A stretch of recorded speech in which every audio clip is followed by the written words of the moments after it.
AITA for yelling at my brother for cheating while he was finally accepting his sexuality. My brother, M30, and me, 38M, grew up in a very religious household. My father was all about good Christian family values, and yet, ironically, he cheated my mom all the time and he expected for us to accept it. I hated his guts, but my brother always tried to please him, to have his approval. When he was a teen, we shared a desktop computer and he sometimes forgot to delete his browser history. I noticed he went many gay support sites, so I thought he might be into guys. I never asked because A, it was his choice to tell me when he was ready, and B, I didn't care. He was my brother and I love him. I understood why he would keep it quiet too. If he came out when we were living with our father, I knew SH2 would hit the fan. Years passed and he didn't came out even after losing contact with our dad. I thought that maybe he was just exploring his sexuality back then, or he was bi or whatever, because he got a GF and married her 5 years ago. This girl, let's call her Julie, is an angel. She got along with everyone and she became fast friends with my wife, who sees her as her little sister of sorts. I owe her a lot because she was instrumental into making my wife accept she needed help after going through a terrible postpartum depression. Fast forward to this week. Julie call us sobbing and tell us my brother is cheating on her and that his lover is a male friend of his from work. This has been going on since 3 years ago or so. I went ballistic and I called him. Told him he was doing the same thing to Julie as our father did to our mom. My brother then tells me he was struggling with accepting he was gay all this time and that I should be more understanding. He accused me then. I was so mad because he was gay and implied I was low-key discriminating him. I told him that cheating is cheating and that Julie doesn't deserve this. We haven't talked in days and I am starting to feel guilty. Maybe I should have been more tactful? I don't know. I just feel that cheating doesn't have a free pass at all. People in Reddit,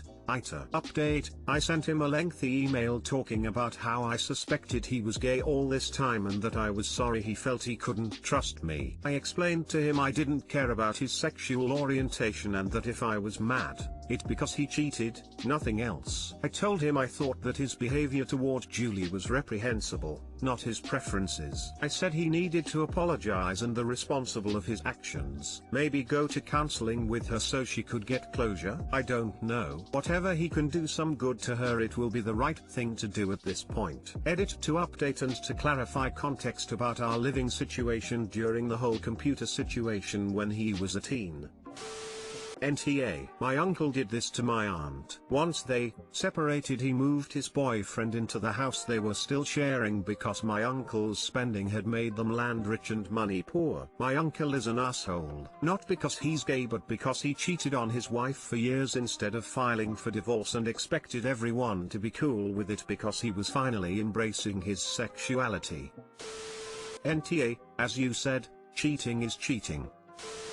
NTA. Cheating is cheating no matter your justification. You didn't get upset because he was gay. You got upset because his wife called you crying that she had been cheated on. If he needed to explore his sexuality, fine. It happens. There are a lot of men who get married either denying or not realizing they are actually gay. But he needed to end his current relationship before starting a new one. And 3 years, that's an extremely long time to just be exploring. Your brother is definitely TA. NTA, it's not about who he cheated with or what gender he's into, it's about being unfaithful to his wife.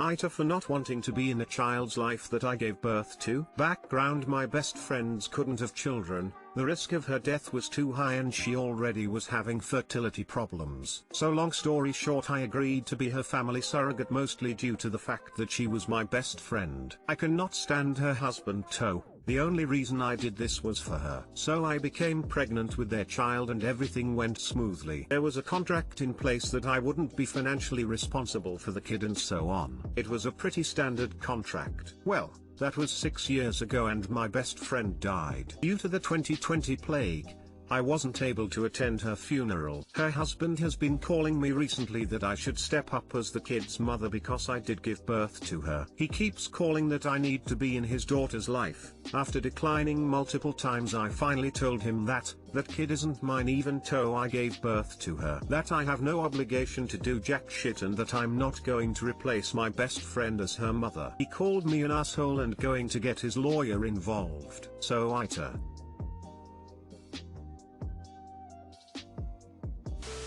NTA, he's just freaked out about not having a mother around. You all had an agreement, a contract. You helped your friend, RIP, and they're so. No way are you obligated to do any more than you agreed to. Most def NTA. This guy sounds like he's wanting someone to do all the work for him and he's not the best guy based on your judgment of him. He can get all the lawyers involved that he wants, a contract is binding. He needs to be the one to step up. NTA. NTA, that baby had a mother, and she passed away. Your NTA. Let him get his lawyer. He doesn't have a legal leg to stand on. I am really sorry you're going through this. Keep records of your conversations in case you need to get a no contact order. This sounds like he was not involved in parenting and continuing to avoid it after his wife's death. NTA, although I'm nervous for the child. AITA, for not wanting my half-brother to have the same name as me. This is a really weird question, but for some reason it's turned into a whole issue. When I, 16 meters, was born, my parents named me Giuseppe after my grandpa on my mom's side. My parents divorced when I was 5, but my mom got sick when was 12 and passed away a year later, so I had to go live full-time with my dad.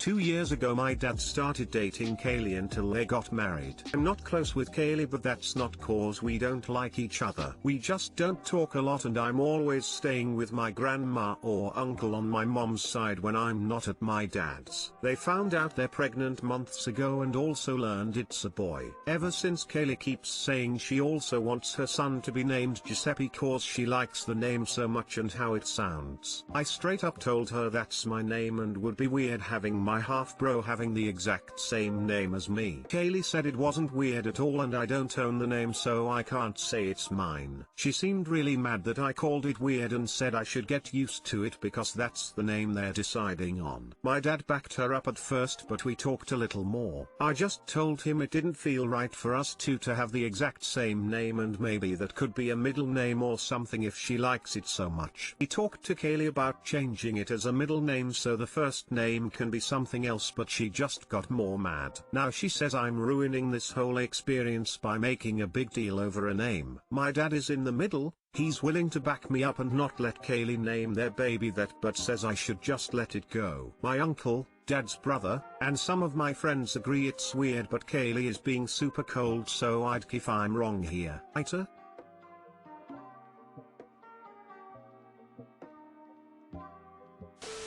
She said you're ruining her experience. You are most definitely NTA and that's freaking weird of her.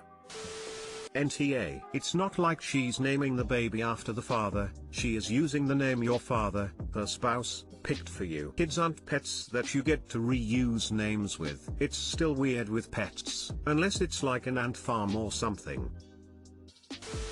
NTA. Personally I find that really weird. I'm surprised your dad agreed to it at first.